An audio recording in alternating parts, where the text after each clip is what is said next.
تو آج میں آپ کو اینابیل ڈال کی حقیقت بتانے لگا ہوں۔ ایک ماں اپنی بیٹی کی برتھ ڈے پر اس کو ایک ڈال گفٹ کرتی ہے۔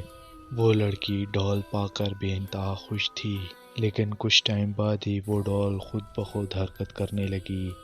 وہ کبھی کچن سے بیڈ روم میں اور کبھی بیڈ روم سے ٹی وی لاؤنج میں آ جاتی، اور اگلے کچھ دنوں میں ان کے گھر میں عجیب و غریب قسم کے کام ہونے لگے۔ ایک دن جب وہ گھر آئے، انہوں نے دیکھا کہ اس ڈال کا منہ خون سے لت پت پڑا تھا، اور اس کے آس پاس کاغذوں پر خون سے ہیلپ می لکھا ہوا تھا، اور اس ڈال کے فیس پر ایک ایول اسمائل تھی۔ یہ سب چیزیں دیکھ کر انہوں نے پیرانارمل انویسٹیگیٹر کو بلایا۔ اس سے آگے کی کہانی آپ ہماری لانگ ویڈیو میں دیکھ سکتے ہیں، اور ایسی سچی کہانیاں سننے کے لیے سبسکرائب اور لائک لازمی کریں۔